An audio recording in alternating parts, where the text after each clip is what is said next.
Good evening, my name is Lucy Koteen. I am a DDDB member, a CBID member, Fort Greene Association member. What's the difference between 10 years and 25 years?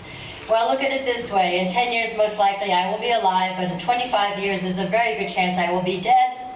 There's a very good chance that Bruce Ratner will be dead, and there's a good possibility that many of the people in this room will also have aged out and be dead. Perhaps only Prokhorov will not be dead, and by then he may own the whole project. And so it goes for the people throughout this borough who were promised that an affordable family-sized unit of housing, and not just a studio or one bedroom, will be offered to them. A few years ago, I was at a meeting called by and conducted by Acorn's Bertha Lewis for senior citizens, where she promised that 10% of the housing units built would be set aside for Brooklyn seniors. What a cruel joke. When asked what would happen if Forest City Ratner did not deliver on their promised 2,250 units of affordable housing, including the promised 10% for seniors, she said, "I will tear this city up." But no, Bertha, you are just another liar. I see no signs of you or anyone else tearing the city up over promises broken by Forest City Ratner. You were just a shill, like all the others who took money from FCR. Remember the promise that all the displaced people from the footprint would be offered an apartment when they were built?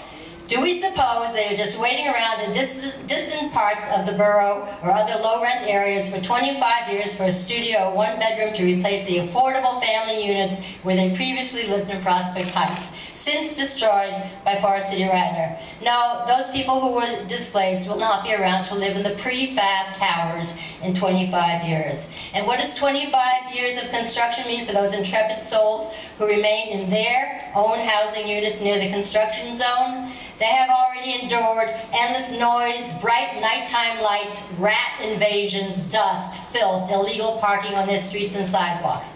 They will have to endure more of the same for 25 years of this endless war-like assault on their every sense. And what about other environmental disregards? With a mayor who claims he works to improve the air we breathe, trees being a critical element in cleaning the air, the developer is removing 20 street trees on the north side of Pacific Street to facilitate construction in the area, with no date set of returning those trees to the environment. This creates a total of 86 trees removed by the developer. Trees, they provide shade from the sun, protection from the rain and wind, a buffer to the very dust and noise raised by the construction.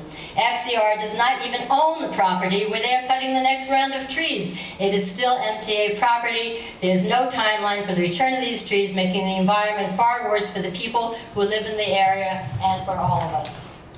10 seconds.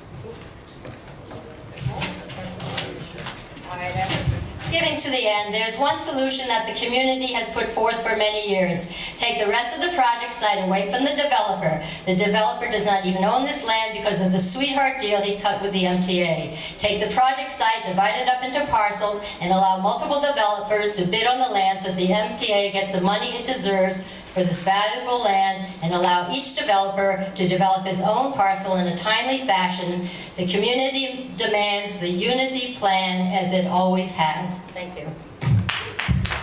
Thank you, Ms. Koteen. I trust you will be around in 25 years. You're very optimistic, sir.